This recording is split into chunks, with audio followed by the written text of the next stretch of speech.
Baik, di pertemuan ketiga ini kita akan membahas mengenai tabel distribusi frekuensi. Tabel distribusi frekuensi ini materinya sudah sempat dibahas secara dasarnya di pertemuan sebelumnya, yaitu di materi penyajian data dalam bentuk tabel. Di sini akan kita pelajari lebih dalam. Ini adalah agenda materinya. Yang pertama, tabel distribusi frekuensi. Kemudian berikutnya mengenai frekuensi relatif dan kumulatif. Frekuensi ini disajikan dalam bentuk tabel distribusi juga. Kemudian kita akan membuat histogram, selanjutnya poligon frekuensi, dan terakhir mengenai skewness dan kurtosis. Kita akan mempelajari mengenai tabel distribusi frekuensi terlebih dahulu, lebih dalam dari yang pertemuan sebelumnya ya. Seperti yang kita ketahui bahwa tabel ini tujuannya adalah untuk menyajikan data yang berkelompok, di mana berkelompoknya ini disajikan dalam bentuk interval. Jadi contohnya misalnya saya mau menyajikan huruf dari A sampai J, kemudian dari K sampai Z, misalnya seperti itu.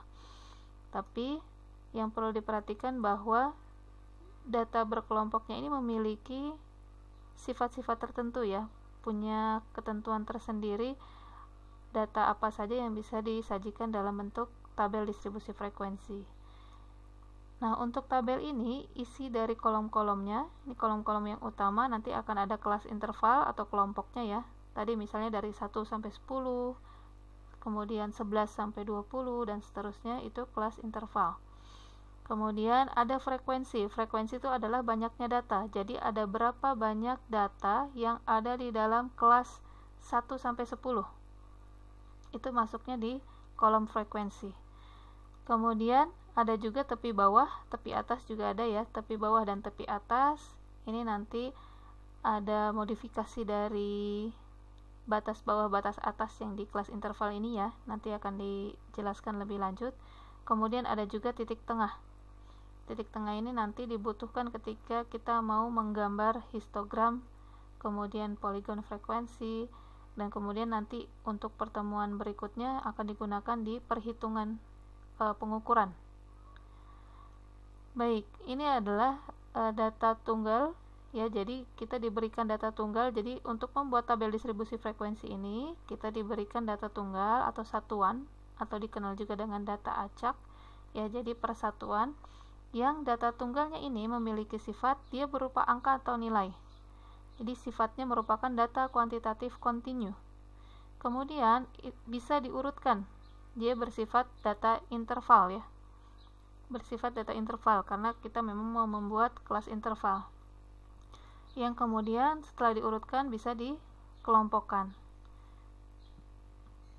Nah, tadi frekuensi itu adalah setiap kelompoknya kita hitung ada berapa banyak anggotanya, maka itu masuk dalam kolom frekuensi. Dan data frekuensi ini sifatnya adalah data kuantitatif diskrit, berupa hitungan jumlah ya, menghitung banyaknya, maka dia masuk kategori data kuantitatif diskrit. Ini langkah pembuatannya, ada 6 langkah di sini. Pertama, kita harus menentukan jangkauan antar rentang, kemudian kita menentukan banyaknya kelas dan banyaknya kelas interval.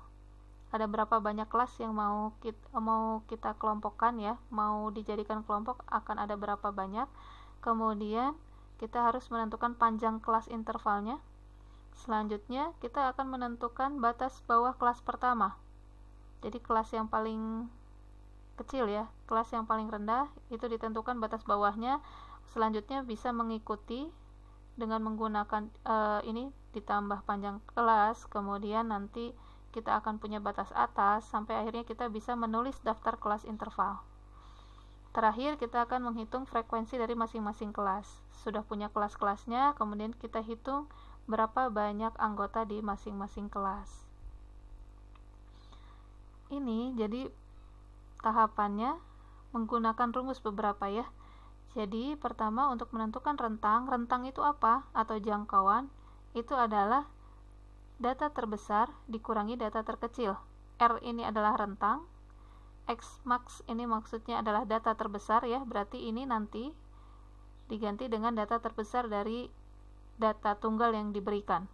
Kemudian X min ini adalah data terkecil, yaitu nanti diberikan di data tunggal tadi ya, kita pilih nilai yang paling kecil masuk di X-min. Jadi data terbesar dikurangi data terkecil, itu adalah rentang, atau di sini dinotasikan dengan R. Selanjutnya, tahapan kedua adalah menentukan banyaknya kelas. Jadi data yang diberikan berupa data tunggal tadi itu mau dibagi menjadi berapa kelompok, mau dibagi menjadi berapa kelas. Nah, cara menghitungnya salah satunya menggunakan aturan Sturges. Sebenarnya untuk menentukan kelompok itu tidak ada yang baku ya, sesuai dengan kebutuhan penelitian saja.